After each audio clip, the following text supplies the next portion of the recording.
Access to Democracy is made possible by donations from the following organizations. Thomson Reuters, a global company with expertise and insight to unravel complex situations in the areas of law, tax, compliance, government, and media. Their worldwide network of journalists and editors keep customers up to speed on relevant global events. Thomson Reuters, the Answer Company. The Division Championship Minnesota Twins are looking to go all the way to the World Series in 2024.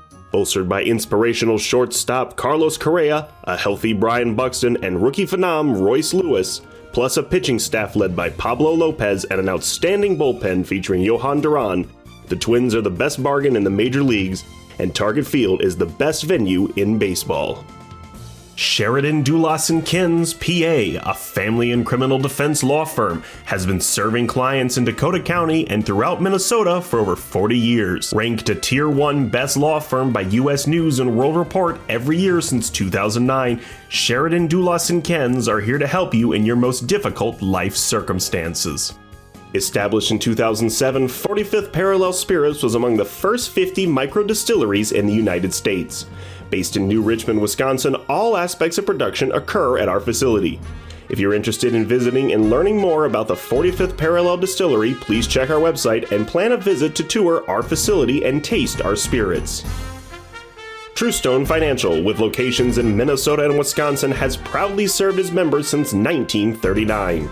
Truestone engages, educates, and supports its members to ensure they have the tools to empower their financial well-being. Truestone Financial, your neighborhood credit union. Learn more at truestone.org.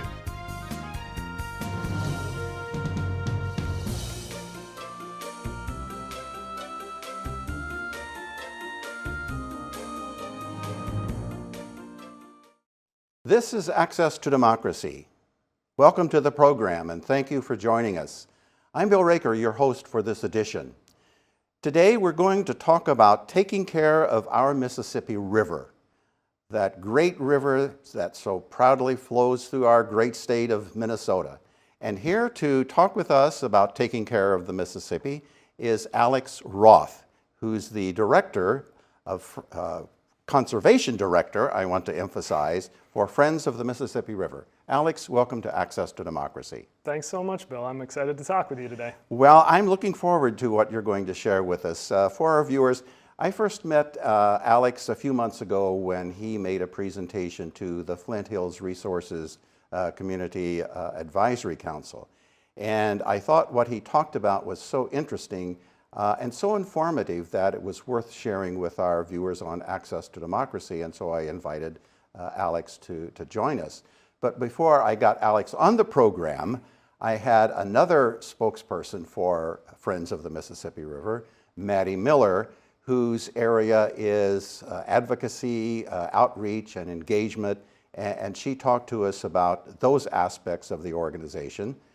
And that interview is still available on accesstodemocracy.com if you happen to miss it. Alex, I guess if I can use the terminology, is more working down in the weeds when it comes to his role at Friends of the Mississippi River. So Alex, let's jump in and remind our viewers, what's the mission of Friends of the Mississippi River? Yeah, so Friends of the Mississippi River was founded 31 years ago now in 1993 with the mission of engaging people to protect, restore, and enhance the Mississippi River and its watershed in the Twin Cities metro area. And so we do that through a variety of mechanisms. Maddie's program, which is focused on land use and planning, but also engaging people in decision making. We've got a stewardship and education team that engages folks in active volunteering and in classroom work. We've got a water program that deals more with statewide water quality policy work, and then our program, which is the land conservation program, which does a bunch of habitat protection and restoration across the metro. And let's use that as a segue to get right into what is your role? Yeah, so I have been at FMR now for almost 10 years, the first 7 of which I served as one of our ecologists. And our stable of ecologists are the ones actually out in the weeds, as you said, doing management planning for our partners, doing surveys of wildlife, water quality, vegetation, overseeing contracted restoration, doing a lot of monitoring, participating in research. And then, just under 3 years ago, I transitioned into the Land Conservation Program Director role. And that is a little bit more of sort of a 30,000-foot role where I am now focused on creating and maintaining the partnerships and securing funding that sort of drives that protection and restoration mechanism. An important role. What sparked your motivation to move from one role at the organization into the one that you're in now? Some of it was certainly happenstance. I was lucky to have a mentor at FMR who had been in that role for 18 years. We transitioned through 1 or 2 directors after that, and I sort of got a chance to see how that role operated, see the impact that it could have, and I love being in the weeds. That was what got me into this field. I love being able to create a habitat management plan and see that come to fruition in terms of restored landscapes. There's nothing more fulfilling for me. But I also saw a need for something to drive our program in the right direction, to do more of the good things we do. And so I was able to jump into that role. And while it was an adjustment in terms of moving from the field to a desk primarily, I still enjoy what I get to do and the impact that I have. Well, I've heard it said that if you enjoy going to work, you don't really have a job, right? It's Yes. one way of saying that, hey, I really like what I do, and so it really isn't all that much of a burden for me to be engaged. Was there any kind of special preparation that you had to do to familiarize yourself with what the different role that you were moving into would require? It's interesting because I think a lot of the preparation that had served me well in my position as an ecologist was sort of the precursor to serving me well in my current position. And so, I was really lucky to have a lot of great experiences at other organizations, other nonprofits, where I got to learn from professionals and be mentored by folks who were really leaders in the restoration and land protection game. And I consider myself lucky to have had those experiences, both those work and those personal relationship experiences. And then coming to Minnesota, because I'm not from Minnesota originally, I'm actually from Columbus, Ohio, and moved here in 2010 for graduate school. Those first few years were sort of a crash course in Minnesota ecology, because it takes a true familiarity with our systems and our settings in order to be successful at restoration and conservation work. And so the last piece of that puzzle for me, that preparation, was really turning my focus from head down in the weeds, plants and animals, to head up creating relationships and dealing with people. And so for me, that relationship building has been the sort of on-the-job learning part that I've really enjoyed. So, Alex, when you talked about the mission of FMR, I don't know if you mentioned it or not, but FMR is a nonprofit organization. So tell us what that means and how people, our viewers, if they're interested, can find out more about the organization and offer some support and involvement in it. Yep, so FMR is a 501c3 nonprofit, and so we are sort of largely member-driven and supported. We have everyday members and donors. We have larger funders. We're a grant-based organization. But because we do so many different things, which I mentioned earlier, these 4 different programs, there are a lot of ways in which people can get involved with us. We obviously have our land conservation program. We're interested landowners, if they'd like to pursue protection of their properties, whether through fee title sales, whether through putting easements on their property. That's certainly a way that we can deeply engage in long-lasting conservation. But anyone can become a member of FMR at any financial level. Anyone can become a volunteer at FMR. We have tons of different activities all throughout the year, whether they want to get their hands dirty at a tree or shrub planting event, at a seed collection event, at an invasive species removal event, or if they're more interested in monitoring, they can do surveys with us at our long-term pollinator monitoring or bird monitoring sites.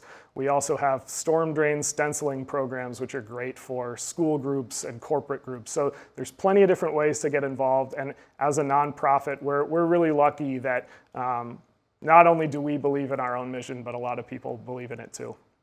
Well, I think you mentioned some of the venues, but maybe there are others where the public, our viewers, might encounter Friends of the Mississippi as a participant or a vendor or something, what are some of the community activities around the Twin Cities here where you show up? So, at least for my program, we have 42 active habitat restoration sites throughout the metro. 42. And that is from Elk River down to Hastings. Many of those sites are on the main stem of the Mississippi. A handful are on tributaries like the Elk or the Vermilion rivers, and a handful are outside of those river corridors in our Twin Cities community. And so we host volunteer events at almost every one of those sites most years. And so we have somewhere between 50 and 100 public and group volunteer events at our restoration sites each year. So not only might you just see us out at these sites, either directing subcontracted restoration crews, doing our surveys, but you can get involved in helping us do what we do as well, which is really great. Our stewardship and education team is really our public-facing program. They're our outreach team. So they're out there at community festivals, at River Days in Hastings and other events, helping to educate people about the Mississippi River. They also run rain barrel workshops and other ways that people can learn about how to not only steward the river through their work with FMR, but at their own homes or places where they work and live. So this is no small mission that FMR has, and not all the projects are small. So what kind of resources do you have available? How many people are employed? How many people are volunteers that are actively engaged with FMR? That's a great point. I mean, even within our land conservation program, our projects range in size from 4 acres to over 600 acres. And our focus here is in the Twin Cities metro on river-adjacent habitat and important lands. But like I mentioned, our water program is almost statewide. And so we need a lot of people to do the work that we do. It's no small task. And what started as a very small nonprofit has grown into a pretty big little outfit here. So we have about 25 staff now. We've experienced some growth over the past couple of years, and we will continue to expand. There are plans for additional capacity on both our water team and hopefully our land conservation team as well. And we know that we can't do it just with staff either. And so our stewardship and education team engages somewhere between 3,000 and 5,000 people a year in those volunteer events, in classroom education activities, in our youth programming, and in our monitoring work. Well, thank you for sharing that with us. I don't think many people realize the extent or the size of FMR and the things that you do. Yeah. Which is really impressive and really important. Now, we want to talk about some specifics in some of the projects that you've been engaged in, and maybe some that are on the drawing board or in process. But before we get to that, can you share with us some of the existential threats to the health of the Mississippi River, at least in the area that you have some oversight on? Sure. I think coming from a land conservation perspective, the health of our lands directly impacts the health of our waters. And what we do on the landscape, whether it's residential development, whether it's agriculture, whether it's preserving natural areas, all of that affects what's happening in the water. And we always say that land is finite. We're not creating new land for the most part. And so we really have to work with what we have, and we have to be good stewards of that. And so threats are many, in fact, and development plays a pretty large role in that threat.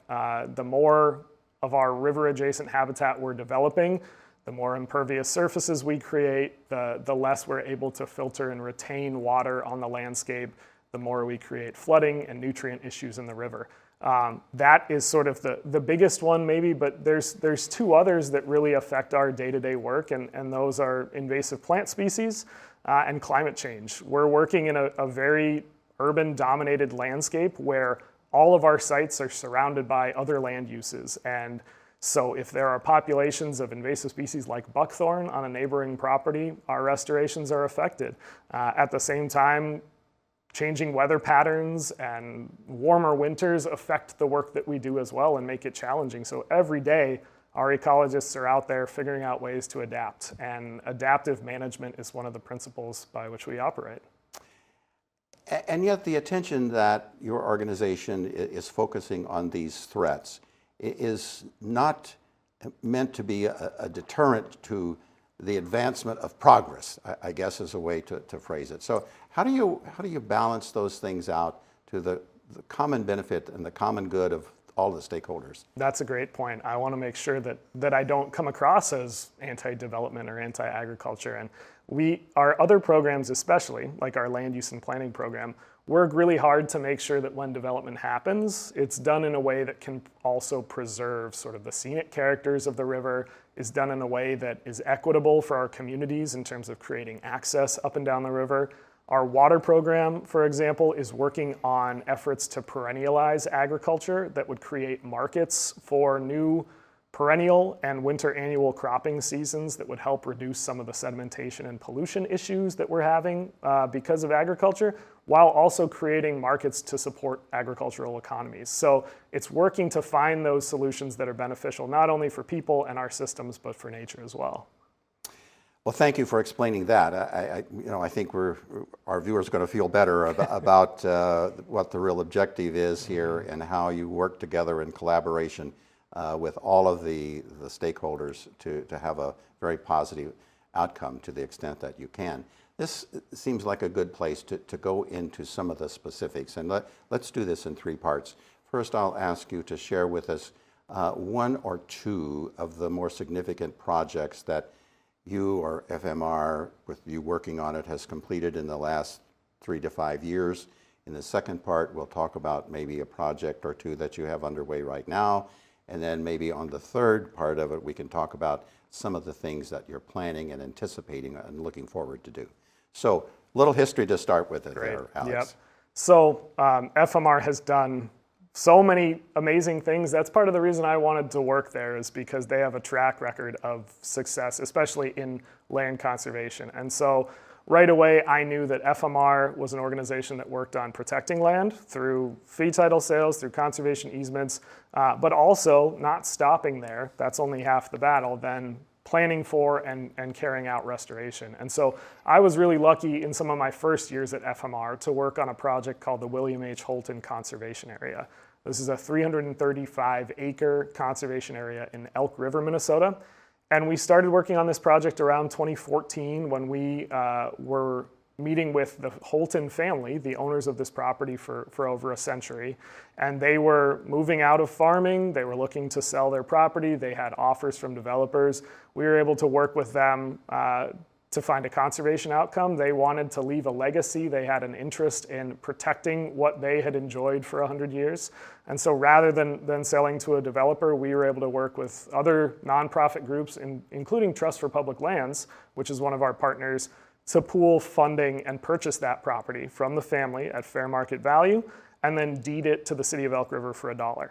And FMR was able to stay on as that planning and restoration partner, because all of a sudden the city has 335 new acres that they have to care for. And that was my first project at FMR. I stepped out into what was then a 180-acre ag field, and that was my canvas on which to draw the future of habitat and water quality at that property.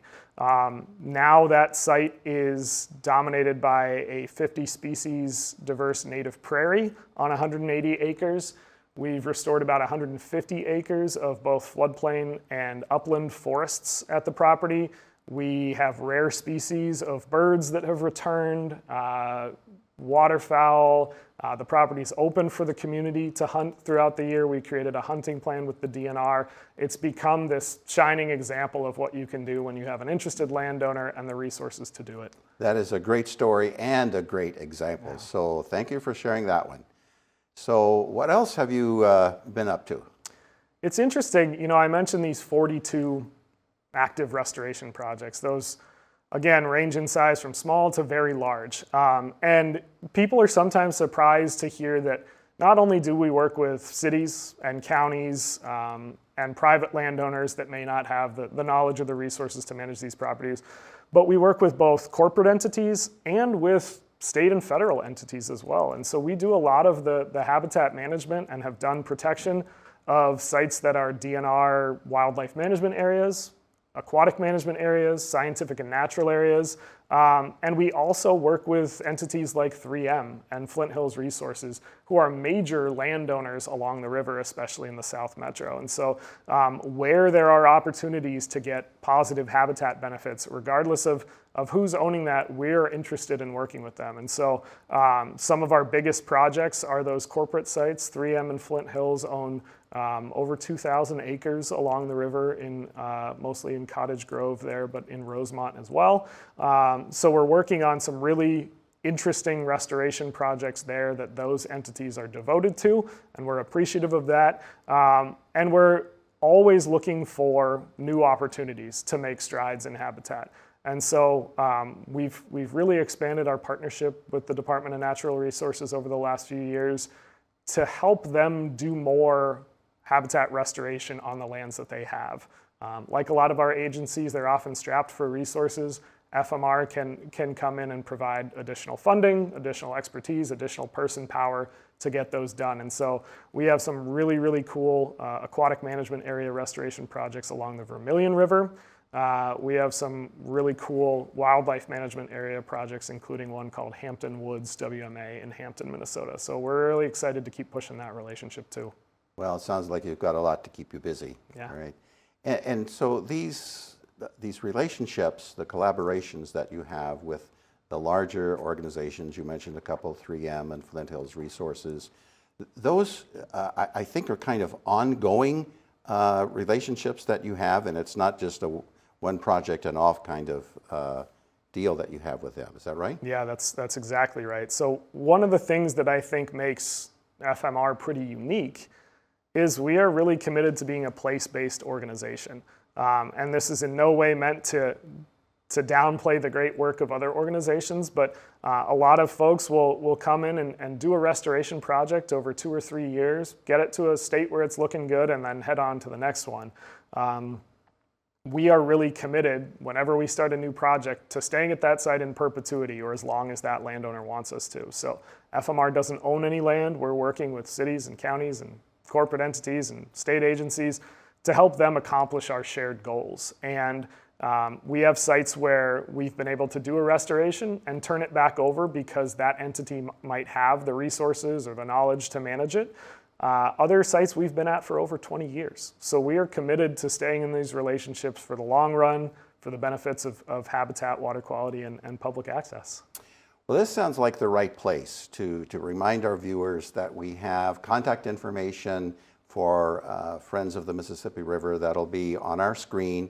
And if you have an interest in working with FMR, to maybe you have land that you'd like to see put to a good use, have a conversation with Alex or those friends at Friends of the Mississippi River. So, Alex, what's in store for the future? What are some of the things that your organization is looking at right now, or that you have a vision for or plans already in place that is yet to come? That's a great question. We have quite a lot in the hopper that we're excited about. Our land conservation program really got its start in the South Metro, working especially with Dakota County. They were a county who we worked with to pass a referendum for funding for that county for habitat restoration and protection, and they're one of sort of those shining examples of a county that is really natural resources focused. So we've done a lot of work there. A lot of our protection and restoration sites are there. They're in Washington County, to some extent Ramsey County. And I mentioned we have sites all the way up to Elk River. But historically, we have not worked much in Wright County, in Anoka County, and even to some extent in Hennepin County. And so one of our goals for the next few years is to kind of fill that gap between our far north metro work and our work sort of in the urban core and south. And we're really excited. We have a new partnership with the city of Otsego in Wright County. We just completed a natural resource management plan and secured some restoration funding for one of their city parks called Davis Farm Park right along the main stem of the Mississippi River. We have another restoration project in line and a plan being finished there. And we have some new partnerships with Hennepin County, writing natural resource management plans for private conservation easements. And so we're making strides there. It's really exciting. But we also have some big exciting projects that are just underway, including our first foray into pollinator-friendly solar habitat restoration. And so this is a project with Flint Hills Resources, again, at one of our corporate partners that I mentioned. They had plans for a 300-acre solar installation. The folks who pitched that to them submitted a plan that was turf grass and gravel under the solar panels, and we said, hey, wait, this is an opportunity for 300 acres of really important habitat. And it's one of those things where solar gets a lot of criticisms. It's great energy, but sometimes it doesn't go far enough and might just eat up land. This is a way that we can preserve habitat or restore habitat on those same acres to get some co-benefits. So we're really excited about the future of that project. And again, it just shows the kind of the diversity of partners that we work with. Which is extensive. And I would imagine that you expect those relationships to grow, because the need for what you do isn't going to get less, it's going to get bigger, right? Right, that's absolutely true. And again, though we are expanding and though we have this great track record, sometimes that results in more work than we can accomplish. We're oftentimes having to turn away or at least delay partnership requests from new cities or landowners or other entities just because we can't feasibly do it. We're lucky in the Twin Cities to have a lot of organizations that are invested in this space. Groups like Great River Greening, I mentioned Trust for Public Lands, the Minnesota Land Trust. We work with all of those partners to accomplish very similar things. And so sometimes if we don't have the ability to take on a project right now, we can pass it to one of those partners and they can do it. But yeah, the name of the game is building these long-term trusting relationships. The longer we're in a community, the more people know about us, trust us, and are willing to come to the table and work with us. Alex, I'll give you a couple of minutes to kind of focus on the final message you want to leave with us. But you mentioned Flint Hills Resources and their solar plan, their solar garden. Jake Rent with Flint Hills Resources was a guest on the program here at Access to Democracy. He brought with him a video shot by drones flying over and through this solar garden or solar farm that you talked about. So our viewers can go to accesstodemocracy.com and look up that video. It's fascinating. That's great. Alex, final thoughts on the minute and a half we got. I've got two. One, we're really lucky in Minnesota to have a lot of dedicated funding for the kind of work that we do, conservation, habitat restoration. And there are two big sources of that funding: the Outdoor Heritage Fund, which is the Clean Water, Land, and Legacy Amendment in Minnesota, and the Environment and Natural Resources Trust Fund, which are the lottery dollars. This year, that latter source, the Environment and Natural Resources Trust Fund, is on the ballot for reauthorization. So it's a funding source that has been around for decades, and its constitutional end date is this year. And that's a really important funding source for our work. And so it'll be on everyone's ballot in November. And just a note that it's all the way at the bottom, so you got to go through the whole ballot. And leaving it blank constitutes a no vote. So we really hope that people will read that question carefully and vote to reauthorize a source that is not an additional tax burden or anything. It's business as usual. So that's one. The second is just that we really appreciate everybody's support in the work that we do. We can't do it alone. We're part of a great community, and people can get involved with us however they would like, whether it's volunteering, donating, advocating. So thank you for having me today. Well, there are plenty of opportunities for people to get engaged and to work with you on the projects that you have underway. Alex Roth, Conservation Director for Friends of the Mississippi River, has been our guest on Access to Democracy today. Alex, thanks again. Thank you for the work you do, and good luck to all you and those who work at Friends of the Mississippi River. Thank you, Bill. Appreciate it. Good.